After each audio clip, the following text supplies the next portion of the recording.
Kau Ini Sofi, wah kau parah. ajaran kau begitu ya? Ajaran kau Weh, begitu. Pak Jon, tolong dikasih tahu Ini ini Pak Jon. Quranmu nih ya. Ini kamu Ini rekam ya. Pak Jon, Ini Pak Jon. Quran Ini benda ajaran mati Yesus. bukan? Pak Jon, Pak Jon, ini Sama kamu. Ini Ajaran benda Yesus. mati. parah Pak Jon.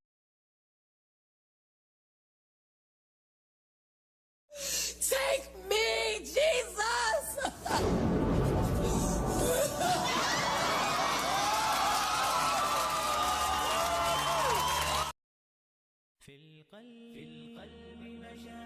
Bismillahirrahmanirrahim. Apa kabar Qofizan semuanya? Semoga kita selalu dalam lindungan Allah Subhanahu wa taala. Qofizan semuanya, memang banyak sekali orang-orang yang melecehkan Islam, melecehkan Al-Qur'an, melecehkan Rasulullah sallallahu alaihi wasallam dari dahulu hingga hari ini.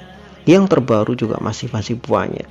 Ada orang-orang yang melecehkan Al-Qur'an, melecehkan Nabi Muhammad sallallahu alaihi wasallam. Dan biasanya mereka adalah orang-orang yang membenci Islam sampai ke akar-akarnya. Mereka benci bukan karena mereka tidak paham dengan Islam, tidak, tetapi karena mereka tidak mau mencari tahu kebenaran Islam seperti apa. Maka akhirnya benci. Kalau kami umat Islam tidak pernah membenci sekalipun non-muslim, kami selalu menghormati mereka. Cuman yang selalu kami bahas itu adalah tentang ketuhanan untuk menyadarkan mereka. Kami tidak pernah membenci, sehingga apapun yang mereka lakukan, rumah suci mereka, bagi mereka, kami menghormatinya. Kitab suci mereka, kami juga menghormatinya. Maka kami tidak akan pernah merusak rumah-rumah ibadah mereka. Kami tidak akan pernah merusak kitab suci mereka. Itu sudah aturan yang kami selalu tetapkan sebagai seorang muslim. Kami juga tidak menghina, kami tidak mencaci maki. Kami hanya menyadarkan, kami hanya memberikan penjelasan yang benar dan yang salah. Mencaci maki itu tidak boleh, tetapi kalau membenarkan, meluruskan yang salah itu masih diperbolehkan. Perdebatan itu adalah hal yang ilmiah, tetapi percekcokan dan saling hina-menghina itu sudah dilarang di dalam Islam. Bisa difahami ya. Nah, Qofizan semuanya, makanya orang-orang yang selalu menghina Islam tanpa pengetahuan itu selalu adalah orang-orang yang memang dalam hatinya penuh dengan kebencian terhadap Islam. Kita akan sampaikan sebuah kisah yang cukup nyata yang memang ditulis oleh para ulama terdahulu, dan itu adalah sebuah kejadian yang dulu sangat viral sekali. Sekarang juga masih viral kalau kita mau viralkannya. Sebuah kisah yang sangat unik, di mana dulu ketika zaman pertengahan itu, ketika banyak umat Islam dipimpin di daerah-daerah tertentu dipimpin oleh orang-orang Mongol. Jadi ketika Mongol berkuasa, ketika saat itu Mongol, ada seorang raja Mongol yang dia itu setelah memenangkan perang, dia kemudian memanggil seluruh orang-orang, ya semua agama, ada Kristen, ada Islam, ada orang-orang yang di situ pemuka-pemuka agama, dikumpulkan jadi satu di dalam istananya. Dia mengundang untuk berpesta karena dia sudah menang perang.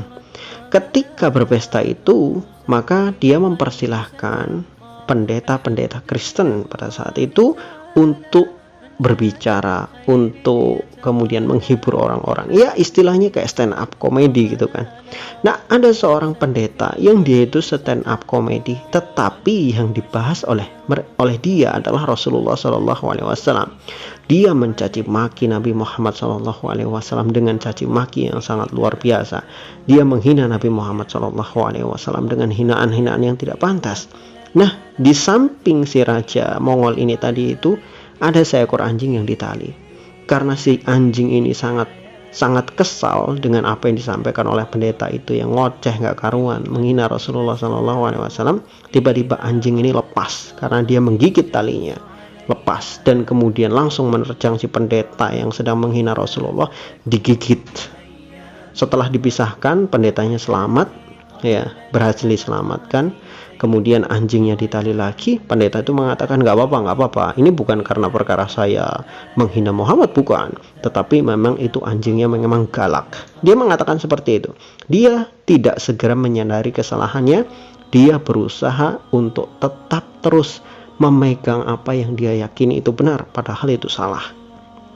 Lalu kemudian dia melanjutkan lagi stand up komedinya. Dia lanjutkan lagi. Dia kembali lagi menghina Nabi Muhammad SAW. Dan anjing tadi itu semakin marah.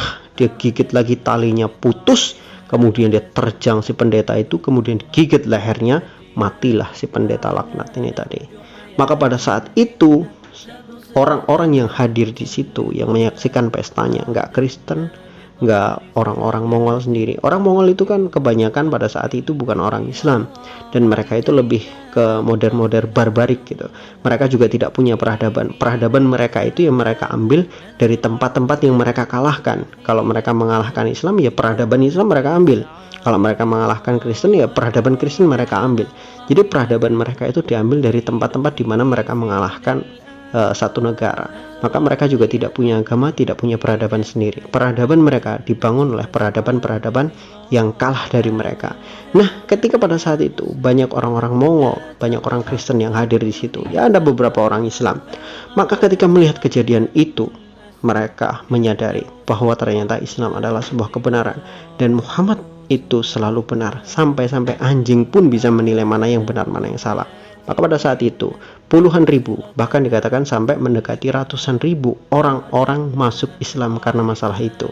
Dan Islam berkembang pada saat itu menjadi agama yang diterima oleh orang-orang Mongol disebabkan peristiwa itu.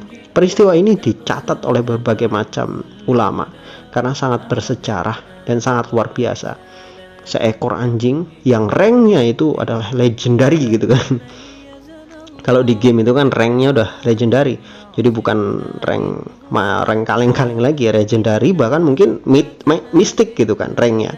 Jadi sangat melegenda sekali, dianggap sebagai sosok, ya anjing ini dianggap sebagai sosok yang menyadarkan lebih dari 50.000 orang tentang kebenaran Islam karena dia membela Nabi Muhammad SAW. Maka Kofizen semuanya, ada beberapa ulama mengatakan bahwa satu-satunya binatang yang masuk surga itu adalah anjingnya Ashabul Kahfi. Meskipun secara hukum mereka ini najis, tetapi dulu di masa lalu mereka pernah tidak najis, yaitu ketika masanya Ashabul Kahfi. Dan ketika pada saat itu mereka, anjing-anjing ini, terutama anjing yang milik Ashabul Kahfi, adalah anjing yang sangat setia menjaga di depan pintu goa sampai dia mati. Karena itu Allah Subhanahu wa Ta'ala persilahkan dia masuk surga. Ada yang mengatakan demikian, tapi di sisi lain juga banyak ulama yang tidak mengatakan demikian. Artinya pendapat-pendapat itu banyak sekali yang ditentang juga oleh para ulama. Wallahu a'lam bishawab. Kita kembalikan semuanya kepada Allah Subhanahu wa Ta'ala, karena yang berhak memasukkan surga ataupun yang berhak menentukan siapa yang pantas di surga itu adalah Allah Subhanahu wa Ta'ala. Syarat masuk surga adalah beriman. Itu adalah syarat mutlak. Dan siapapun mereka yang beriman, siapapun yang Allah Subhanahu wa Ta'ala kehendaki mereka masuk surga, tidak ada satupun yang menentangnya. Itu adalah kehendak mutlaknya Allah Subhanahu wa Ta'ala. Wallahu a'lam bishawab. Semoga bermanfaat.